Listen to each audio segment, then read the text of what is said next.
Ano bang asim nito? Hi guys, meron naman akong naiisip na prank kay Mudra Kels. So ngayon guys, meron na tayo ditong itlog pugo. Ang gagawin ko guys ay quick prank kay Mudra. At syempre, 10 peraso yung binili kong itlog pugo at nabalatan ko na siya. So may dalawa ako ditong kalamansi. Yung isa nabalatan ko. So yung dalawang quick na ibibigay ko sa kanya mamaya. Kalamansi yung isa. So ayan, tapos babalatan ko muna itong isa guys. Tara! Kumanya ka. Ouch. Yan. Shoutout kay Mudra Kels. So, ayan, dahil ang mama ko nandun sa taas, nagtutupin siya ng gamit. So, but syempre, may ano na pa ako dito ng pang-ano sa quick. Tawag dito, pang-palaman, pang-halo doon para maging kulay.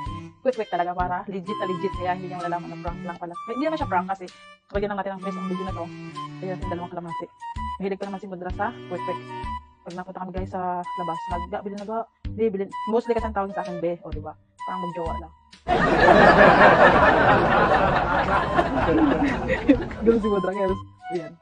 Pero minsan pakabait ng mama ko ha. Kasi gusto kong mag-donate dyan ng pustiso. Hindi naman. So, sige. Ayan guys, sige, tapusin ko muna to. Balikan ko kayo guys ha, kasi ayusin ko muna to guys. Let's go. At ayan guys, syempre, ayan, i-ready na natin. Halo-halo ko muna to sa harina para lumikit yung ating yung ating mix na ready na.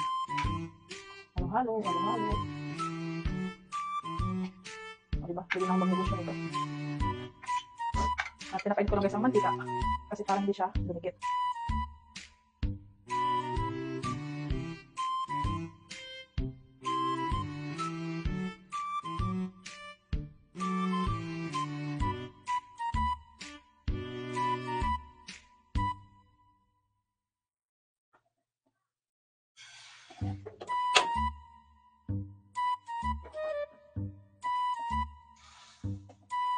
Hindi na ako guys mag-negosyo, no? Diba? Ba't hindi nilog? Ipil. Ganyan lang magluto ng quick. So, ito na guys yung ating ito talaga yung ating kalamansi na. And then,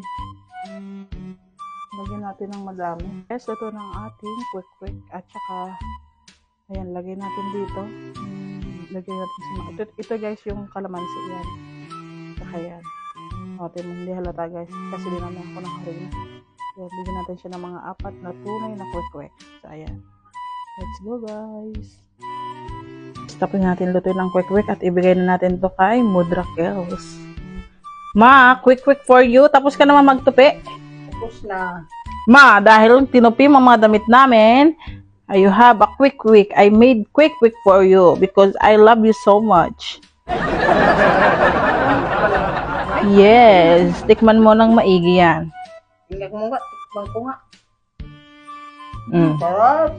Ano? Sumama ka na lang sa ating pag-uwi. Ito lang ating lulutuin at pambinta. Di ba? Sakto. Di ba marunong rin ako gumawa ng palaman, oh. Sarap, di ba?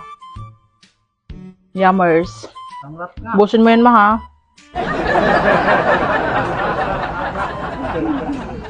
Sarap kumain pala nito.